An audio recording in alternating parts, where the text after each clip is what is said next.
I do believe that humanity has reached a crossroad, and I hate to exaggerate that. I don't want it to sound sensational, but I think it's true. I think our species, the species of human beings, is coming to a place where we are deciding about ourselves. We are making a huge decision about who are we, who do we really choose to be. Who are we, who do we really choose to be? Who are we, who do we really choose to be?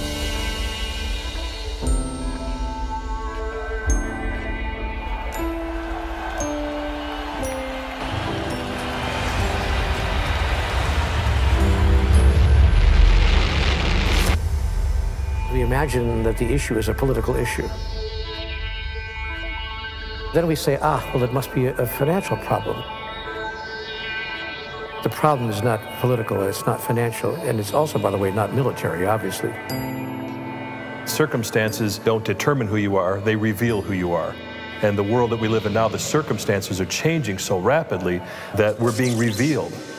There's no such thing as a problem. A problem is essentially a transition. So I see the crises of today as a transition point for humanity.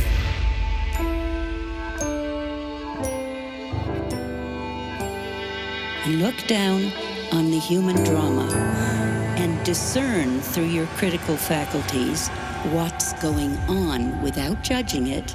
Just discern, what is this human drama about right now, and what role can I best play in it?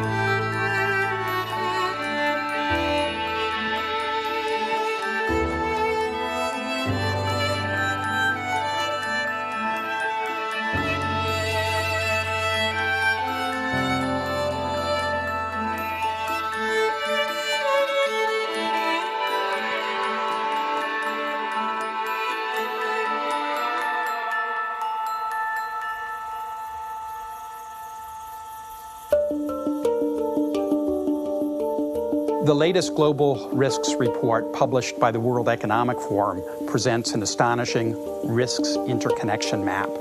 It clearly reveals how all global risks are interrelated and interwoven, so that economic, environmental, geopolitical, social, and technological risks are hugely interdependent.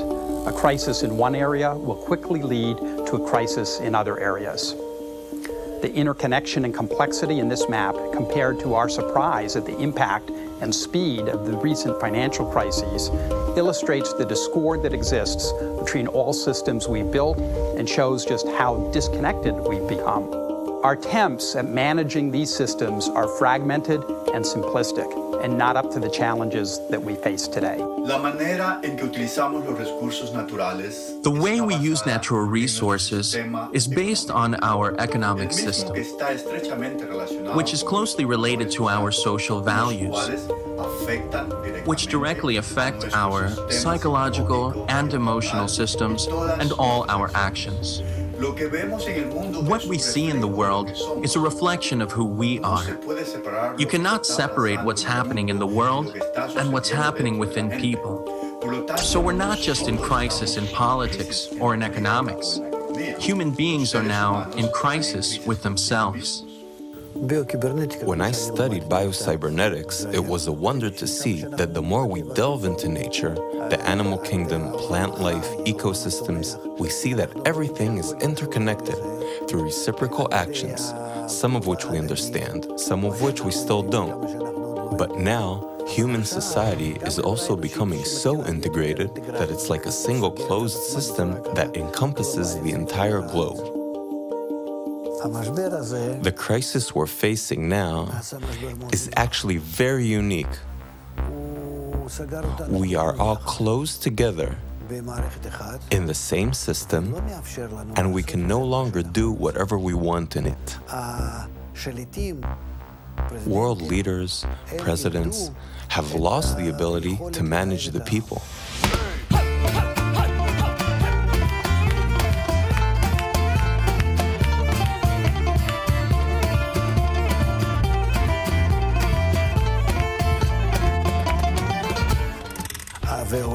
It's as though the world began to move without any reins, but rather according to a new law of interdependence, of connection, the law that is characteristic of integral systems.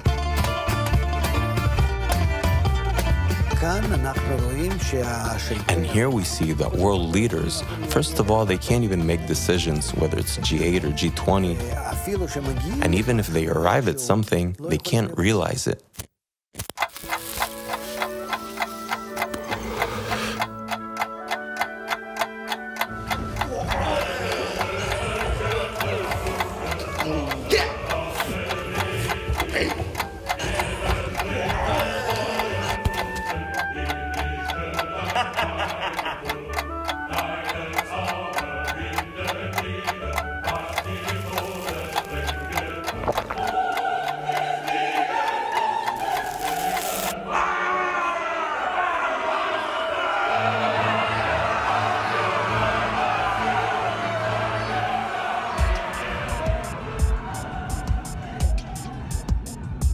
In science, we started as Newtonian physicists, and we started pretending like we are machines.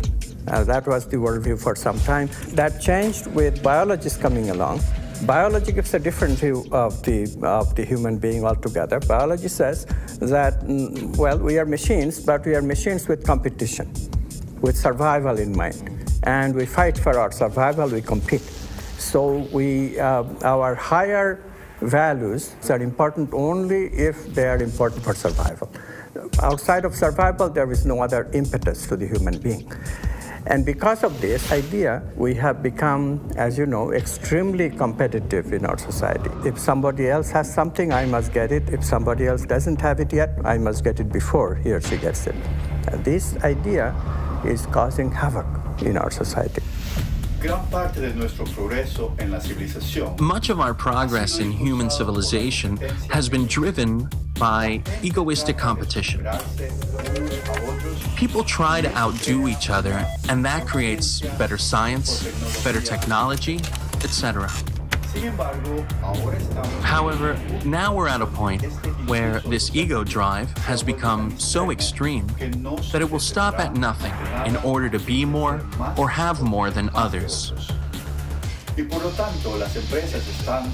And so companies are destroying the ecosystem, bankers are creating economic crisis, people are building themselves on the ruin of others.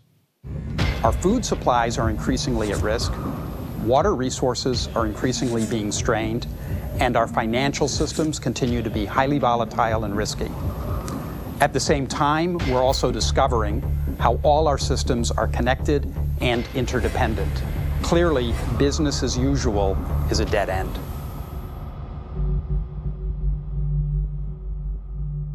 In the previous days and times, we've been involved, not exclusively, but largely, in the process of individual survival. How do I get through the day? How do I get through the week? How do I get through the month? In the 21st century, we're learning now that we can no longer concentrate on individual survival strategies, that unless we begin to coalesce those strategies and learn how we can survive collectively, that no individual is going to survive in the long run. Again, I don't want to be an alarmist, but I realize that we are facing a very critical time now. The separation theology that humanity has established through the years has created a separation cosmology. That is a cosmological way of looking at things that says everything is separate from everything else. And a separation cosmology has produced a separation sociology that is a way of socializing with each other that says I'm over here and you're over there and our interests will not meet unless they do. If they do, we'll try to cooperate, but if our interests do not meet, if we have separate interests, I may just have to harm you. I may, in fact, just have to kill you.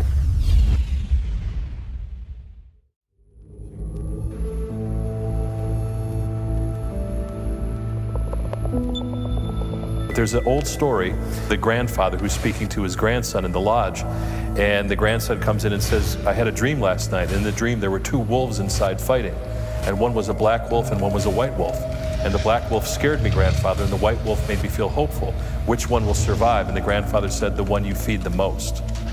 And so to me, that is the nature of humanity, the nature of humans, is we have both. Which one we're going to feed the most is the one we're going to see in the world.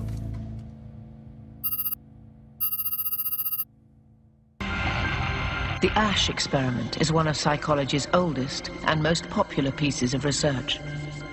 A volunteer is told that he's taking part in a visual perception test. What he doesn't know is that the other participants are actors, and he's the only person taking part in the real test, which is actually about group conformity. Please begin. The experiment you will be taking part in today involves the perception of line length. Your task will be simply to look at the line here on the left and indicate which of the 3 lines on the right is equal to it in length. So, for example, if you... The actors have been told to match the wrong lines. The volunteer will be monitored to see if he gives the correct answer or if he goes along with the opinion of the group and gives the wrong answer. In the first test, the correct answer is 2. 1. 1. 1.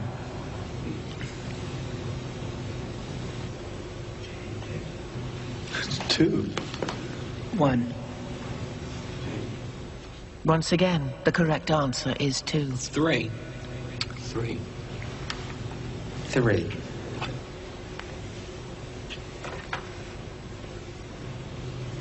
3. 3.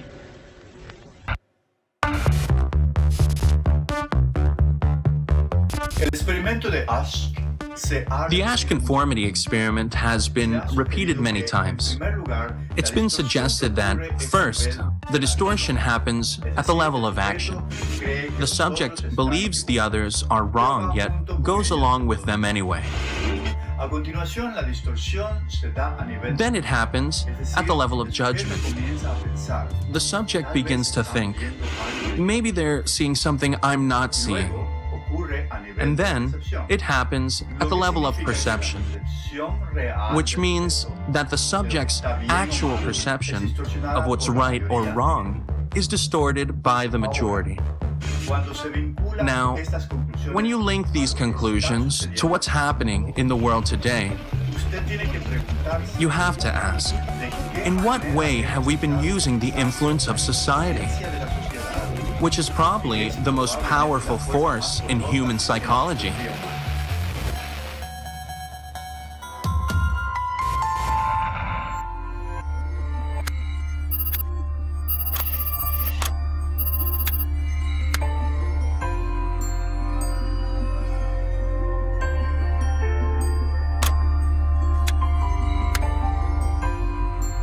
Over 40 years ago, I was cloning stem cells, and one of the first experiments just so blew my mind that it really changed the whole course of my education and my life.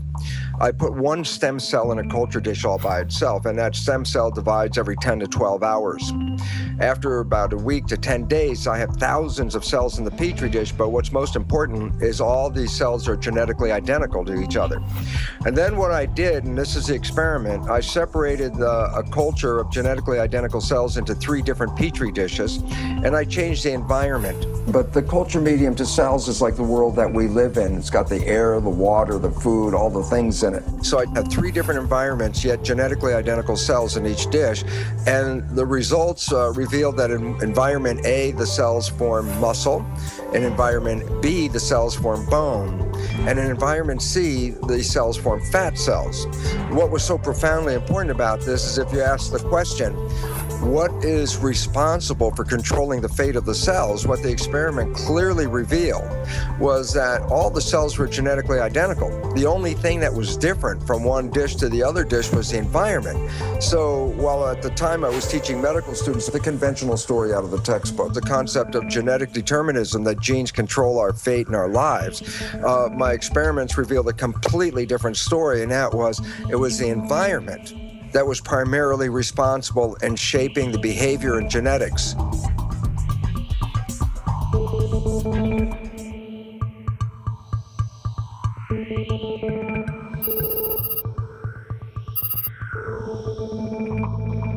And there's new research out of Harvard Medical School about social contagion.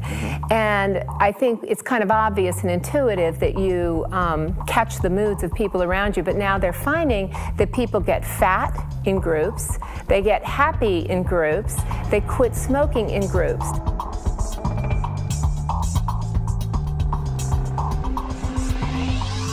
Nicholas Christakis and I have been very fortunate to find a resource in the Framingham Heart Study that we never imagined we could find. They were asking people for 32 years, who are your family members? Where do you work? Where do you live? And most importantly, who are your friends? For the first time, now that we have data like this, we are able to get a bird's eye view of networks like the networks that you live in. We had some validated measures of various emotions, including happiness. And what we attempted to show, and were able to show, is that my happiness depends not just on my own actions and thoughts and behaviors, but also on the actions and thoughts and behaviors of the people to whom I'm directly connected, my friends, siblings, spouses, neighbors, coworkers, and so forth, and the people to whom they are connected, and the people even to whom they are connected. And what this finding is showing us is that it's not just behaviors that are spreading through networks, it's also these emotional states that are spreading through networks. So we think that what's spreading is this tendency to transmit ideas, these norms of behavior. You are, in fact, a social organism. You're created by your environment. There's no you and there's no me. Once you begin to think about how everything you do has been taught to you one way or another, granted, you're putting things together and you're making decisions, but your decisions are limited to the information that's been given to you and that you've learned. So I'm a walking amalgam of a social engineering, so to speak.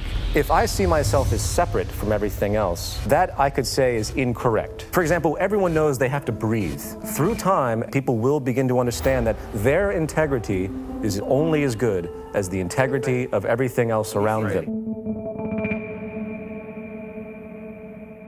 So what is happening in science is really quite pathetic, and what is happening in the public at large is also equally pathetic, because what is happening is that by pretending to be something, we are becoming that something. By pretending to be something, we are becoming that something.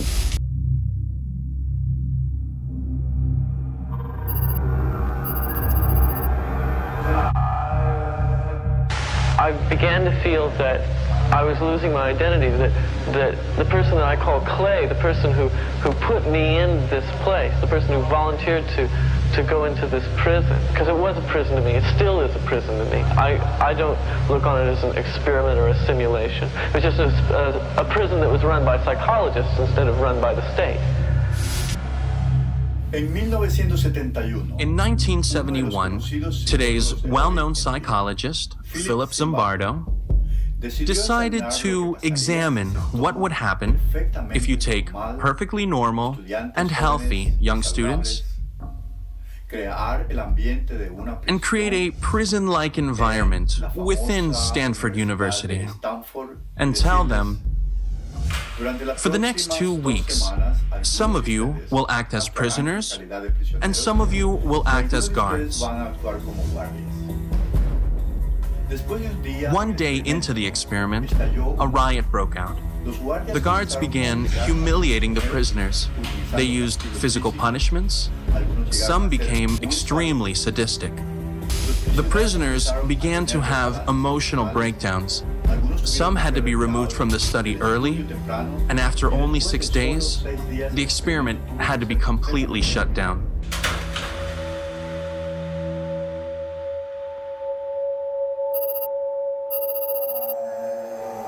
I had really thought that I was incapable of this kind of behavior. I was surprised, even I was dismayed to find out that I could really be that I could act in a manner so absolutely unaccustomed to anything I would even really dream of doing. And while I was doing it, I didn't feel any regret. I didn't feel any guilt. It was only afterwards when I began to reflect on what I had done that this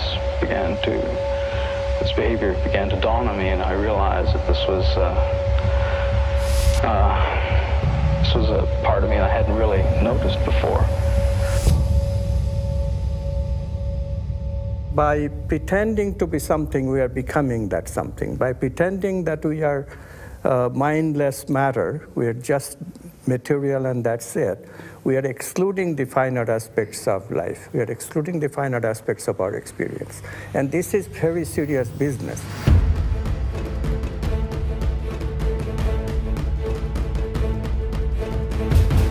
If you take Darwinian theory, which says that we're in a competition and we have to compare each other as to where we fit, and you mix that with a Newtonian vision from physics that the primacy of the universe is found in the physical structure.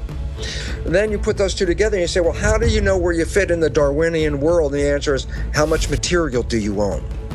And so, evolution of humanity since Newtonian times was to extract the material from the planet so that we could have possessions. And that the possessions then were a reflection of where we stand in the hierarchy. If you are very low in the hierarchy of human life, you have nothing. If you're very high in the hierarchy of human life, you have money and possessions and houses and toys and all these things.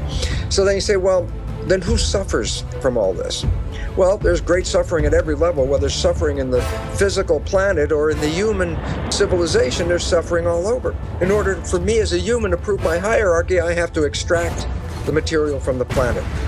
So what do? I mine the planet. I rape the planet of all of its possessions so that I can hold in my hand this chunk of gold and say, see how much I am worth, where is your gold?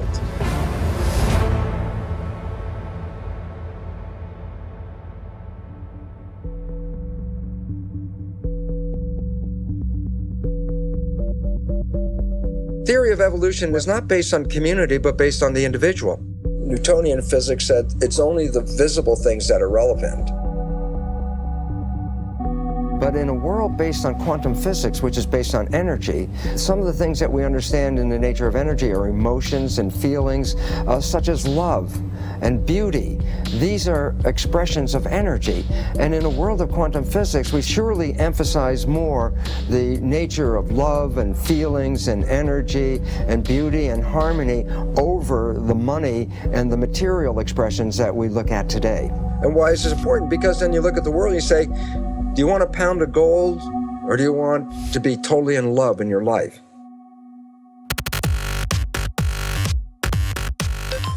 This is a painting known as the Supper at Emmaus. And in the 1940s, when it was thought to be painted by Johann Vermeer, it was worth millions of dollars. It was perhaps literally priceless. It was in Holland, and it was one of the most renowned paintings in Europe. People would travel through Europe to see it. Until one terrible day when it was discovered that it was not painted by Vermeer at all, but by the great forger, Van Meegeren. In other words, it was discovered it was not this painting, but that painting. And all of a sudden, its value dropped to nothing. How you taste something is critically affected by what you believe you're eating. And this shows up in all sorts of ways. One nice finding involves children. How do you get children not just to eat their carrots and drink milk, but after they have the carrots and milk, to report that they tasted good, better than your normal carrot, better than your normal glass of milk? It's actually terribly simple to do this. This was done in a study a couple of years ago. You take them out from a McDonald's bag. They get people into a brain scanner, and as they're lying on their back, there's a tube going into their mouth, and they get to drink wine through the tube while their brains are being scanned. Above them is a screen where they can read information about the wine that they're drinking. Everybody drinks the same wine. If they think they're drinking the cheap stuff, they'll report, it doesn't taste so good, and they have a low-level neural response. If they think they're drinking out of a $200 bottle, they say they love it, and the pleasure centers of their brain light up like a Christmas tree. This is John Cage's work. It comes under different names, but it's often called 4 minutes, 33 seconds, because it was a famous modern performance where the pianist is instructed to sit at the piano and be silent for 4 minutes and 33 seconds.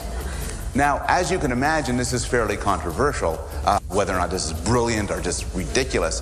But my favorite fact about this is you can go onto iTunes and you can buy for $1.99 the entire thing of 4 minutes, 33 seconds, which is, of course, silent. And And I've read commentaries on this where people are outraged. They say, look, just turn down the volume of your computer and sit there for 4 minutes, 33 seconds. But psychologically, I think that wouldn't be the same silence. This is that silence from that performance. You know, it's astonishing to me that we don't realize we make this all up.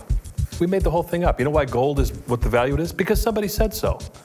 That's it. You know why fuel costs what it is? Because somebody said so. Somebody speculates, somebody decides, there's a belief, enough people join in, this is what a thing costs. We've all decided this. So an awakening of we're repeating these cycles and we're getting kind of tired of it, maybe we should do something different this time around, be something different. People are interested in processing meaning and values. We have to hear that. It's the society, the media especially, that puts ordinary people into this vain search of material goodies. Yeah. People didn't live this way even 50, 60 years ago. You know, this is just a very recent phenomenon, that if you have, instead of one cell phone, two cell phones in two pockets, then somehow you'll be better off.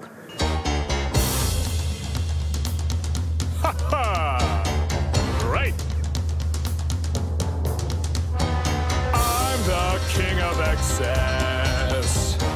I'm the sultan of sales. I'm the boss of bargains. My credit cards, they never fail.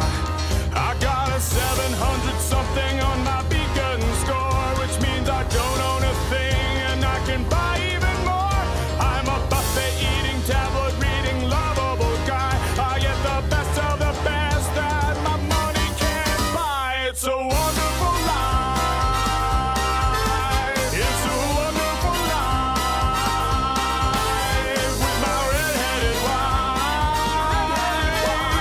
It's a wonderful life. The average U.S. person now consumes twice as much as they did 50 years ago. Ask your grandma. In her day, stewardship and resourcefulness and thrift were valued. So how did this happen? Shortly after World War II, these guys were figuring out how to ramp up the economy. Retailing analyst Victor Lebow articulated the solution that's become the norm for the whole system. He said, our enormously productive economy demands that we make consumption our way of life, that we convert the buying and use of goods into rituals, that we seek our spiritual satisfaction, our ego satisfaction in consumption. We need things consumed, burned up, replaced, and discarded at an ever-accelerating rate. Advertisements and media in general plays a big role in this. Each of us in the U.S. is targeted with over 3,000 advertisements a day. We see more advertisements in 1 year than people 50 years ago saw in a lifetime. And if you think about it, what's the point of an ad except to make us unhappy with what we have? So 3,000 times a day, we're told our hair is wrong, our skin is wrong, our clothes are wrong, our furniture is wrong, our car is wrong. We are wrong, but it can all be made right if we just go shopping.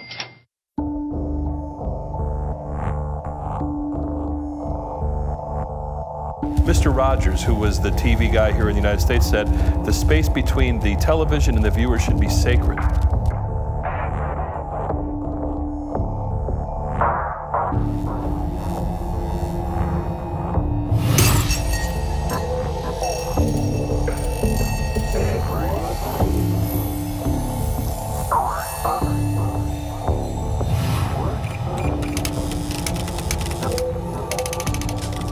It comes down to money. If they can sell it, if it helps humanity, I don't believe that the make or break point for anything that's done in the media, for the most part, 99%, is about the influence on the consumer. It's about, can we sell it?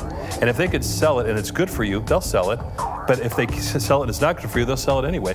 In my world, I think that matters greatly on the impact of the listener because it changes their lives one way or the other.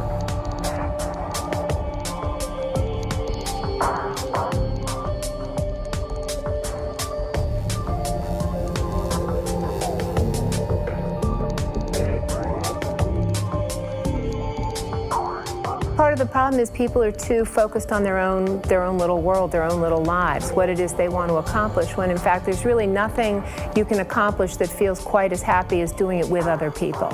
And so I think there's been too much of the entrepreneurial greed, me focus in the last few decades. And I do think that people have become aware that we're becoming more unhappy, not just in the United States, but all over the world. Depression rates are rising faster.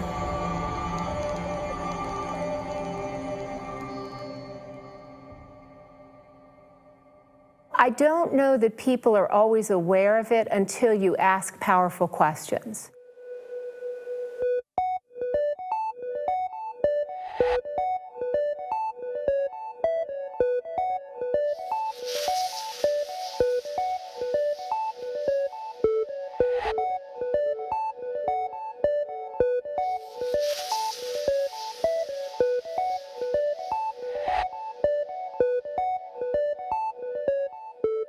And the research is so interesting on this that if you ask college students what they aspire to, they talk about money.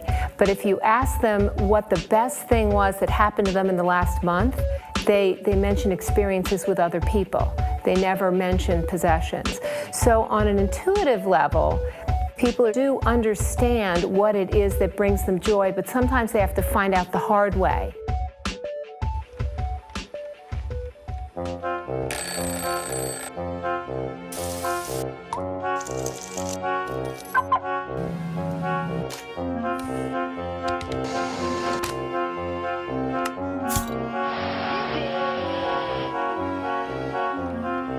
So we're in this ridiculous situation where we go to work, maybe 2 jobs even, and we come home and we're exhausted, so we plop down on our new couch and watch TV, and the commercials tell us you suck, so you gotta go to the mall to buy something to feel better, and then you gotta go to work more to pay for the stuff you just bought, so you come home and you're more tired, so you sit down and you watch more TV, and it tells you to go to the mall again, and we're on this crazy work, watch, spend treadmill, and we could just stop.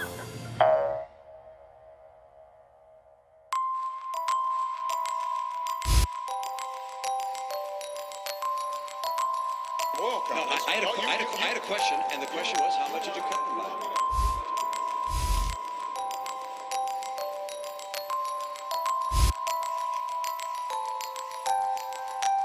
We have actually produced more oil. No. How much did you cut licenses and permits on federal land?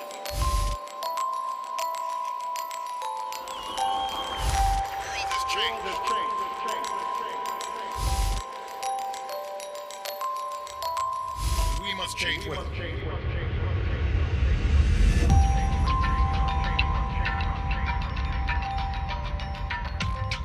I have written an open letter to President Obama, reviving that slogan. You know, during the Clinton presidential campaign, they had a slogan called, "It's the economy, stupid." For me, the slogan is, "It's the worldview, stupid." It's unless the worldview changes, unless the worldview acknowledges listening to the values, listening to the personal meaning of life and the social meaning of life, unless we do this, real change cannot come. So I wrote to President Obama, if you talked about real change, change that we can believe in, if you really want change that we can believe in, please help us to change our worldview. Well, the change of man is the key to changing everything else in the world. Without it, nothing real significant will change. What we need is not just patching up, not just solutions to current problems. What we need is a transformation, a fundamental transformation, which means a change of values, the change of thinking, change of consciousness, change in the way the human being thinks and acts. Worldviews affect the engine of civilization. It affects who we each individually think, who we are and how we behave, and our moral sense, business. It affects everything. An experiment was done by 2 social psychologists where they did the following. They took a bunch of students and they had them read one of 2 passages. One of the passages was description of who we think we are. And the key phrase in this paragraph was, "You're nothing but a pack of neurons," that were basically all material substances, in which case everything you think you are, all of your thoughts and emotions and all of your interior life is nothing but a pack of neurons. And then they gave the students the opportunity to do a couple of experiments where they could cheat if they wanted to. And what they found was that the students who read the passage, "You're nothing but a pack of neurons," cheated significantly more. If your worldview says that there is no inherent meaning in anything, and ultimately the universe is a pointless object, and when you die you're dead and there's nothing else going on, then it changes your sense of, how do I need to live right now? Well, I should get everything I should get right now. I should cheat if I have to. Whereas if we had a different model, which said maybe you're part of some gigantic living system with some kind of inherent meaning and all the rest. It could have consequences not only for yourself, but for your loved ones and everyone else.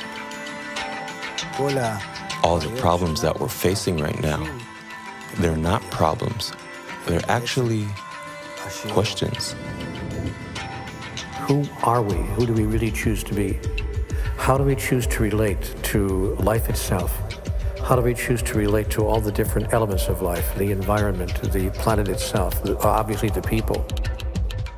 Why are we here, and where are we going from here? What is the meaning of my life? We're in a transition stage where the old answers are no longer sustainable, and that's why we're facing the crises we face. So there's a population in a state of flux saying the old stuff doesn't work, and we're ready for new answers that will create a newer, more sustainable civilization. Simple point, the old civilization is no longer sustainable, the answers are flawed, new answers are in, and we're in the moment of taking those new answers and weaving a new culture that will support those answers and support ourselves. At this critical point in time, we have to redefine what it means to be human. We have to choose a new identity, literally choose a new identity, and recreate ourselves anew as a humanity. Recreate ourselves as a brand new kind of living organism, a brand new kind of species, and recreate the organism as a cluster, as a group, rather than as a scattering of single individuals. We have to change our thinking about who we are in relationship to each other. We've been living in a competitive society for too long, and the world we see is the result. The ego, the competitive ego. What we have to do is learn how to cooperate and drop the ego and realize, again, that if we have people in one country that are very poor and people that are very wealthy, the wealthy are going to have to get big armies and big fences to keep those other people out. It's not going to work with the divisions of society that we have today and the stratification.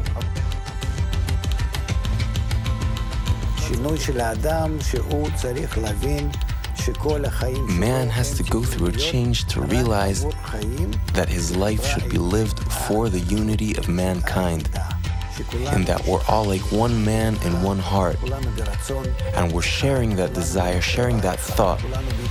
We're on mutual connection, making mutual concessions in reciprocity, like cells of a living body.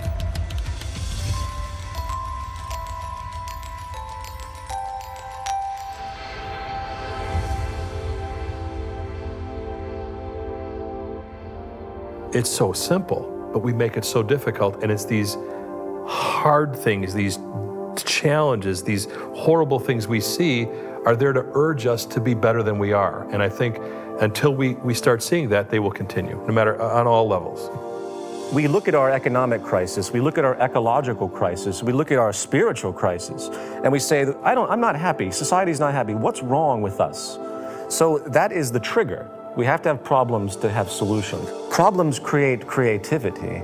There's no such thing as a problem. A problem is essentially a transition. So I see the crises of today as a transition point for humanity. I see them as not necessarily something that's out of the ordinary. Again and again in nature, from the very most ancient bacteria to more recent species, they go through a juvenile phase of hostile competition to establish themselves. And then they discover the economics of cooperation. And when they find that it is cheaper and more efficient and more beneficial for everyone to feed your enemy rather than fighting them, then we are on the way to the new civilization we're all looking for. The wonderful part about nature being fractal is that we can use patterns in nature to understand other patterns that exist, because patterns repeat themselves. So now if you want to look at a pattern that's playing itself out on this planet right now that would give us insight about what is going on. So I say, look inside a caterpillar that's growing. And a caterpillar represents, let's say, 7 billion cells living under the same skin. Each cell is a citizen. And guess what? They're like people like us. They're working every day. Cells in the digestive system are taking the food and breaking it down and making products out of it. Some cells are the motility cells. Those are the cells that move the caterpillar around. The structures of like our highways with trucks and vehicles carrying materials all over the place, something like that. Cells of the immune system are taking their job of protecting the system. Respiration system is making sure fresh oxygen is being delivered. So all the cells have jobs. The caterpillar's growing. If you were in there and a reporter, you look around going, yeah, the economy is going great guns. It's growing every day. Everybody's working, full employment. This is the kind of thing we love to see. How much are we growing every day? Some percent every day. And then the caterpillar reaches a certain stage of growth. And at that stage of growth, it just stops eating. It can't take in anymore at this point. It's reaching a maximum size. Then if you're a cell inside that community, imagine what would happen. That you're on the job and all of a sudden there's less food coming in and you're a digestive cell and you say, well, man, the work is slowing down here. The factory is slowing down. Then all of a sudden it gets to such a low level that many cells get laid off of the job. Now their cells not working. Why? There's not enough food coming in to keep them all working. And as the food shuts down, then the other jobs are affected because if there's no food, then there's no energy. And all the systems start laying off cells. And pretty soon, there's massive chaos under the skin of a caterpillar. Why? The systems stop growing, the cells are out of work, nothing is evolving, and the thing is falling apart. If you were a cell in that caterpillar body at that time, you would look around and say, oh my God, our world is coming to an end. And yet, in the midst of those billions of cells, in among them are other cells genetically identical to them, no different. But they think differently. They respond to the signals differently. These cells have the interesting name called imaginal cells. And these imaginal cells come up with new visions. And what happens is, in the midst of all this chaos, when all the other cells are running around thinking the end of the world is coming, the new imaginal cells are laying out new ideas, new visions, a new plan, a new scheme, a new way of life. And around these ideas, the cells reorganize and they start to create new massive organizations to create something much more fabulous than the previous system. A system that is much more sustainable, a system with a higher level of evolution. And that system they're constructing called the butterfly. So there's a transition from an old world of caterpillar with an old belief system and an old way of life that was no longer sustainable. And therefore, you have two choices in this world right now. You can retain your caterpillar status and go, oh my God, the sky is falling, and be in fear. Or you can say, the caterpillar is going, I want to build the butterfly. Why? Because if I become active and, positive in the process of building the butterfly, I'm engaged, I'm working, we're creating the future. If I sit there and bemoan the loss of the caterpillar, then I'm making myself sick and everything around me. Why? I'm not contributing to our evolution. And so, where are we? We're at the demise of the caterpillar stage of civilization and the rise of the butterfly. What we have to recognize is that all this crisis, etc., is not outside of consciousness. Mm-hmm. It is also inside of consciousness. Mm-hmm. There is a plan to this madness. Mm-hmm. If we look at biological evolution, all big evolution is preceded by a catastrophe. So this is evolution of the human being that is going on right now. From being overly concerned with the negative emotions and the rational mind to listen to the values. Love, beauty, justice, truth, goodness. We need to hear that. But how do we hear that without the pangs of suffering?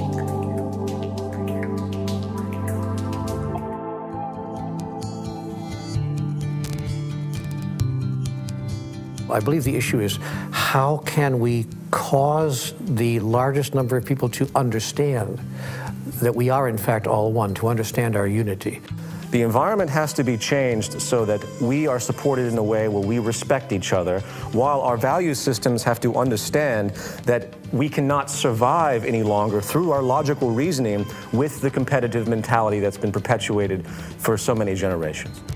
If the environment continues to reinforce this selfishness, it's going to be that much more difficult to climb out of it. So if we create an environment that helps us to have the courage to give, and it rewards and reinforces giving, then I think we'll move much more quickly into that type of bestowal mentality.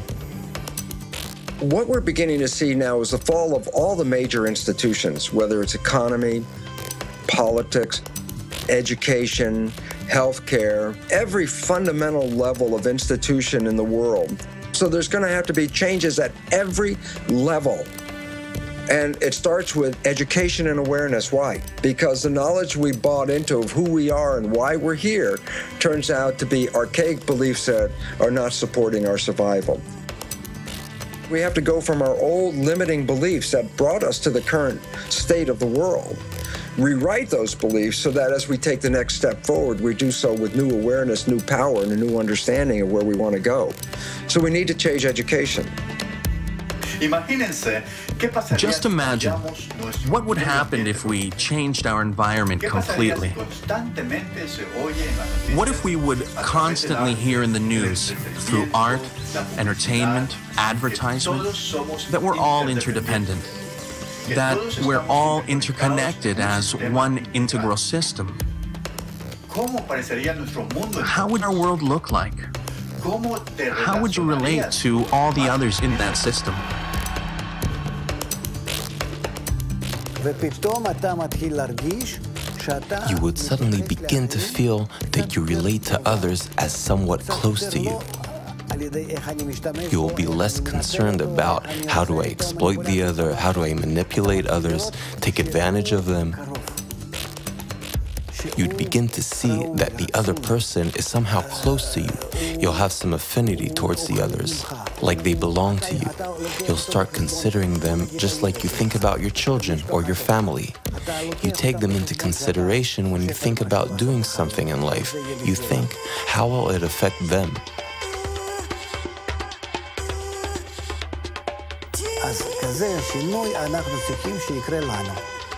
So that is the kind of change we need to go through.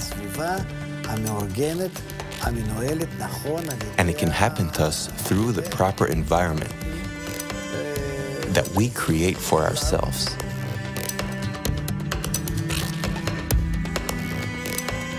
Well, we have these negative emotional brain circuits of competitiveness and greed and jealousy and anger and what have you, but we can also create a reality in which we make positive emotions for ourselves and in our relationships, and we can create positive emotional brain circuits. Brain circuits that we have created by voluntary acts of loving, deliberately, by practicing. That will then mollify the negative emotional brain circuit so we can overcome our base desires. We began to think of emotions as having a kind of collective identity, as if they're emotional stampedes in human populations, a kind of a quiet riot that is just below the surface at all times. Because when we mapped this network, we were able to find clusters of happy and unhappy people in the network, and we were able as well to show that happy people are able to influence others to become happy, and that happiness can spread from person to person to person to person.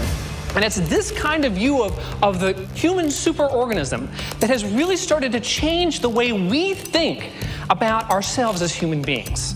We are connected. We are connected in ways that these other social species are, like schools of fish and flocks of birds.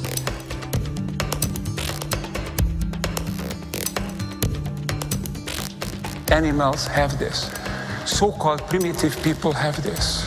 We have seemed to have lost it through our intensive egoistic orientation.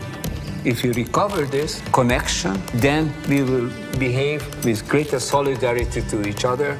We will extend our solidarity that exists in a family. We can extend it over larger areas, ultimately to the whole human family and to the living environment.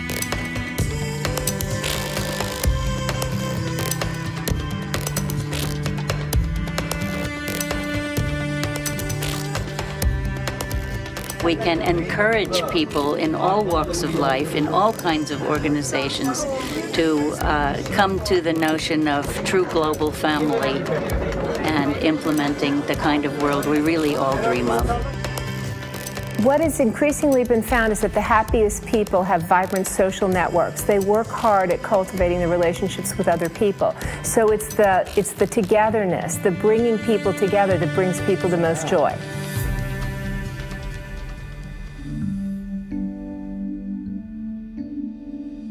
In some ways, science has always recognized that everything is always interconnected. But everything is also interdependent. And you can't study everything all at once. So science has been very good at sort of slicing up the world into little pieces and then diving deeply down each little piece, and that becomes a discipline. And it's very easy to forget that that piece actually is still connected to everything else. We conveniently forget it, which creates something which is ultimately a whole system, but it becomes fractured. It may be that some small percentage of scientists are naturally drawn to this idea of how does the thing that I'm studying fit in a larger context? And so for scientists who think about that, they eventually get to the idea of, if they push it far enough, that the universe is really just one big thing. We ask the question, why are we here as human beings? The answer is then left to something as simple and disastrously bad as, there's no reason for us to be here. We're just accidents of genetics, and therefore we could do anything we want because we weren't intended to be here in the first place. So we have a pretty big disregard to our relationship and the world around us and the nature that we live in, because we believe that organisms just got here by accident. When you look at the planet Earth, you find that we live in a very narrow zone that supports life. A perfect combination of gases in the environment, a perfect temperature and all this, and it stays constant, which has been a very unusual event of how can a planet keep a constancy in a world where everything is dynamic around it? And the answer is because nature has created one organism after another organism to keep the environment in balance and compensate for the ranges of activities that occur around us. So we keep what is called homeostasis. Very simple example is this. When the world was primarily plants, the environment, which had carbon dioxide and some oxygen in it when they first started, later became depleted of carbon dioxide, and oxygen increased because the plants were using the carbon dioxide continuously and releasing the oxygen continuously, and the balance shifted. And there was so much oxygen on this planet that the planet was flammable. So at times, lightning strikes would hit and burn up all the oxygen and burn up the planet. Life was not sustainable. So nature created a balance. And the balance was called animals. Animals breathe in oxygen and release carbon dioxide, which is the complete reverse of what the plants were doing. So why is this relevant? Because when you put animals and plants in the same environment, as the plants take in carbon dioxide and release oxygen, the animals take in oxygen and release carbon dioxide. This creates a cycle and a balance and harmony. So animal introduction was not just a random event. It was required to keep balance in. Now look at life as a seesaw that goes up and down. And I go like this. As I put one organism on one side, it throws the balance off and tilts the seesaw this way. So nature puts another organism on this side to bring the balance back. So I said, where are humans in this seesaw? And why is that important? Because humans have so much power that if we're not clear of what we're doing, we can take the seesaw and put a little weight on one side and shift the entire balance of nature. And then we have to learn to come back and shift the balance back again. Well, without our awareness of how we fit into nature, we lost sight of the fact that every other organism has been involved in keeping the environment more stable. We weren't to manipulate the environment.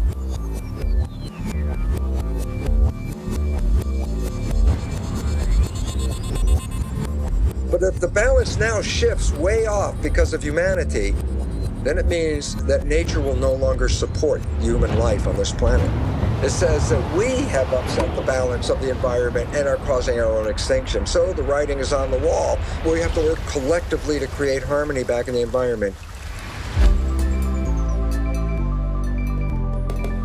When we become aware of this, we can engage in that activity as the primary direction of human civilization.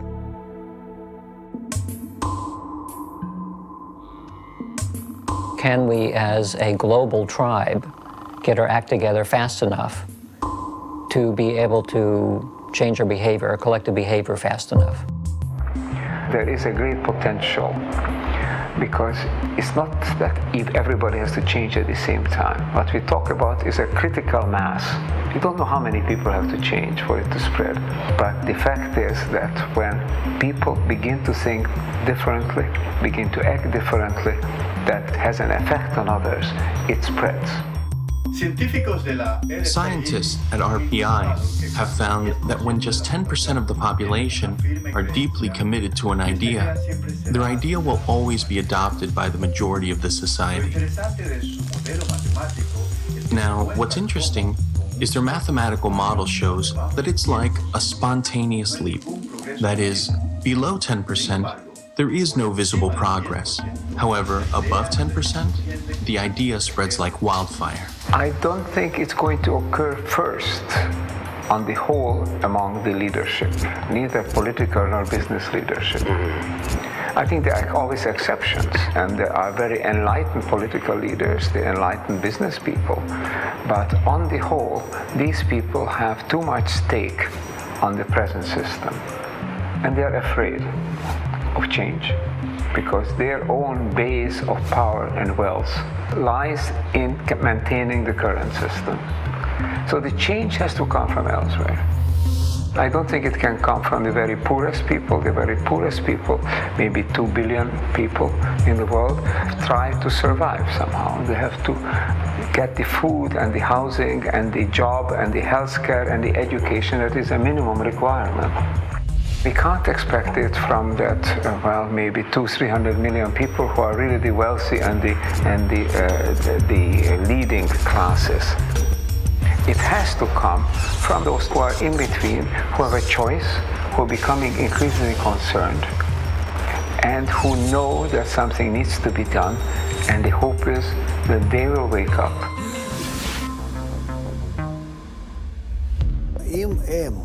If there are people who are aware that the world must become integrated, then the question is, can they come together? Can they make the initial step towards this? I think the problem with global crises is that from each individual's point of view, it becomes difficult to know what do I do about it. When I say my ego and transform my ego, it's an illusion. How can I transform my ego when I'm dependent on so many other egos?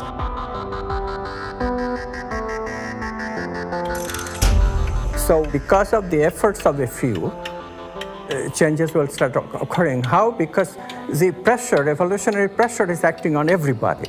It's just that they don't have the right context. All they need is a trigger. The trigger will be provided by this upper echelon of people who are working together to develop positive emotions.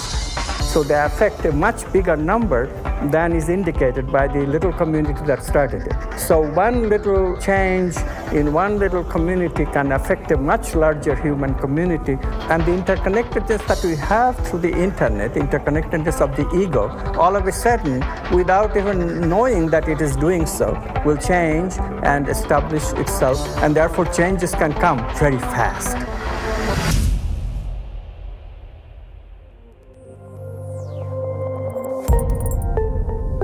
The basic idea is that there's this vast fabric of humanity stretching endlessly into the distance. I'm connected to you and you to others on out endlessly. Your actions can influence the actions and feelings of others around you, which in turn then can spread to still others and then to still others. If you tell someone they don't influence anybody, they're not going to do anything.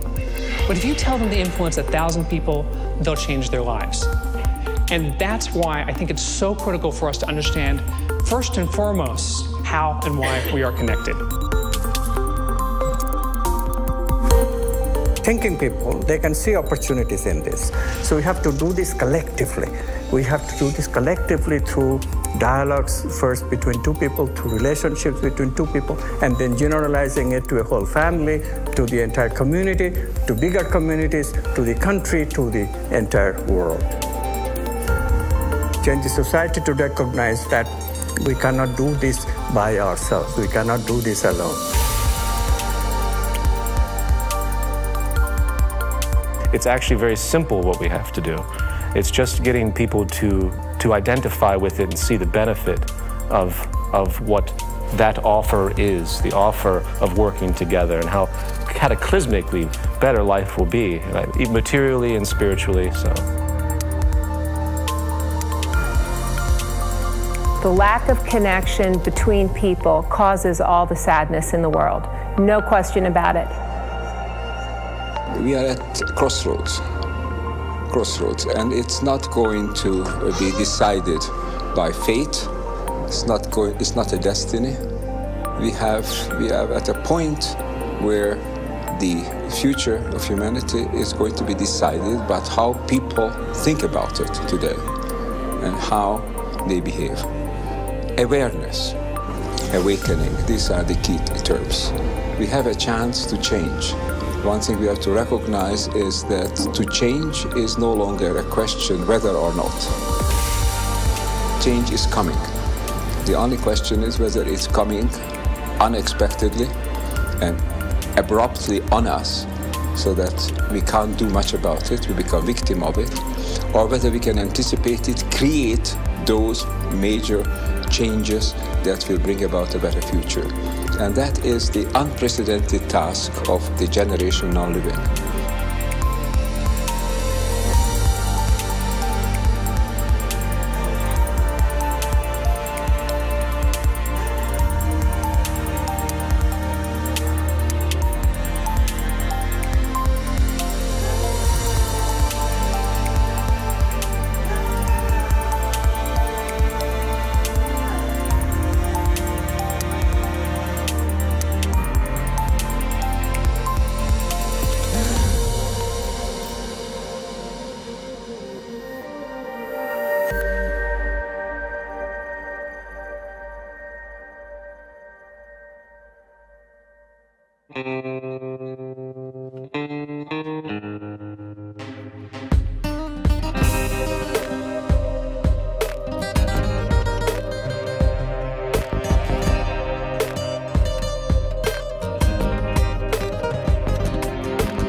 For the boys and the girls, cause the way we were living don't work no more. Divided into artificial classes, rich and poor. Individual success at the cost of others. It put us here, where it's brothers killing brothers. Yeah, and then we left with lots of crying mothers. It's turned people into haters instead of lovers. It seemed egoism brought us happiness. Now everybody depressed and laughing less. Yeah. But homie, now we past this, and it's time to spread the love to the masses. And our task is to fix our glasses, then we'll feel obliged to love everything alive. Now is the time, we got a choice, either we live or we die.